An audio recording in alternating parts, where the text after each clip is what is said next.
नमस्कार विद्यार्थी मित्रांनो मी प्राध्यापक डॉक्टर वैभव इंगळे आणि तुम्ही पाहताय इन्फॉर्मेशन करता हे युट्यूब चॅनल.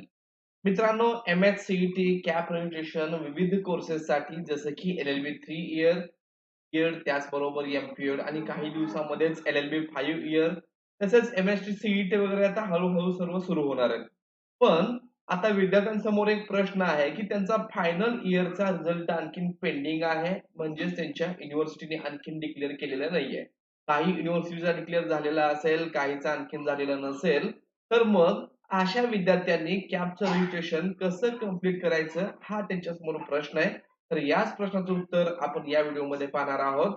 आपल्याला काय करायचंय, आपल्याला हे रजिस्ट्रेशन कंप्लीट करता येईल का नाही, याविषयीची माहिती आपण या व्हिडिओमध्ये पाहणार आहोत. मित्रांनो व्हिडिओ सुरू करण्यापूर्वी तुम्ही जर चॅनलला नवीन असाल तर चॅनलला सबस्क्राईब करून ठेवा. अशाच नवीन माहितीपूर्ण व्हिडिओ तुम्हाला भेटत राहतात. तर आता सुरू करूयात व्हिडिओ. मित्रांनो आपण जेव्हा सीईटीसीएलच्या वेबसाईटला येतो, आपलं कॅपसाठी रजिस्ट्रेशन करतो, परंतु फायनल कॅप रजिस्ट्रेशन करत असताना विद्यार्थ्यांना एक प्रॉब्लेम येतो. तो म्हणजे या ठिकाणी तुम्हाला तुमच्या सेमिस्टर वाईज असेल किंवा इयरली असेल, तुम्हाला सर्व सेमिस्टरचे मार्क मग फर्स्ट इयर, सेकंड इयर आणि थर्ड इयर हे तुम्हाला टाकायचे आहेत. त्याशिवाय पुढे आपल्याला जाता येत नाही.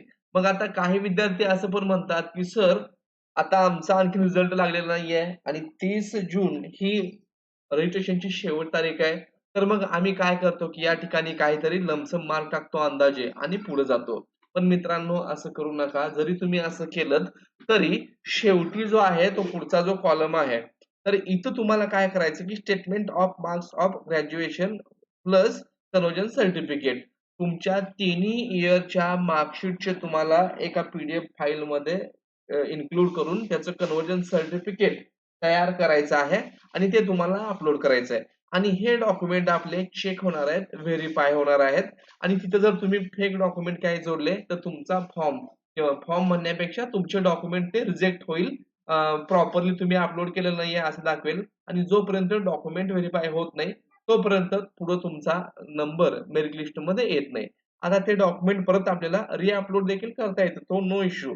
परंतु जर तुम्ही असं काही केलं तर तुमचं कॅप रजिस्ट्रेशन सक्सेसफुली होणारच नाहीये. त्यामुळं आताच काही करू नका. जोपर्यंत तुमचा रिझल्ट लागत नाही, तोपर्यंत तुम्हाला पुढच्या स्टेपमध्ये जाता येत नाही. मग तुम्ही म्हणाल आमचं वर्ष वाया जाऊ देत का? तर मित्रांनो यासाठी आपण एकच करू शकतो, की आपल्या विद्यापीठाच्या कॉन्टॅक्ट नंबरवरती कॉन्टॅक्ट करू शकतो आणि त्यांना रिक्वेस्ट करू शकतो, की असं-असं डेडलाईन आहे आणि तुम्ही आमचा रिझल्ट लवकरात लवकर लावून घ्या. आणि दुसरी एक गोष्ट जर रिझल्ट लागला असेल आणि सॉफ्ट कॉपी तुमच्याकडे असेल, ज्याला आपण मार्क मेमो म्हणतो, पीडीएफ फाईलमध्ये सर्वच विद्यार्थ्यांचा रिझल्ट डिक्लेअर केलेला असतो. तो जरी तुमच्याकडे अवेलेबल असेल, तरी तुम्ही या ठिकाणी त्यानुसार मार्क टाकू शकता आणि इथं जे आपण सर्टिफिकेट, कन्व्हर्जन सर्टिफिकेट आणि मार्कशीट अपलोड करणार आहोत, त्याच्यामध्ये तुम्ही ते फायनल सेमिस्टरचं मार्क मेमो अपलोड केलं तरी नो प्रॉब्लेम ते देखील चालणार आहे. परंतु रिझल्ट लागल्याशिवाय तुम्हाला या ठिकाणी रजिस्ट्रेशन कंप्लीट करता येणार नाही आणि मग तुमचं वर्ष वाया जाणार नाहीये. कारण 1-2 वेळा याच्यामध्ये आणखीन एक्सटेन्शन मिळू शकतं. म्हणजे ही तारीख साधारणपणे 7 ते 10 जुलैपर्यंत वाढवली जाऊ शकते.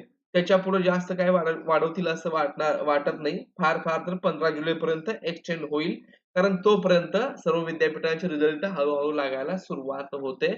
मग तुम्ही घाबरून जाऊ नका. तुम्ही एकच करू शकता, की तुमच्या विद्यापीठाला मेल करा, तुमच्या कॉलेजला मेल करा. कॉलेजला करण्यापेक्षा विद्यापीठाच्या हातामध्ये असतं, तर विद्यापीठाला तुम्ही मेल करा आणि त्यांना रिक्वेस्ट करा, की लवकरात लवकर आमचा फायनल इयरचा रिझल्ट लावा आणि आम्हाला हे रजिस्ट्रेशन करायचं आहे. मित्रांनो, व्हिडिओ कसा वाटला कमेंटमध्ये सांगा. चॅनलला नवीन असाल तर चॅनलला सबस्क्राईब करा. आपल्या चॅनलची मेंबरशिप घ्या. असेच नवीन माहितीपूर्ण व्हिडिओ तुम्हाला भेटत राहतात. धन्यवाद.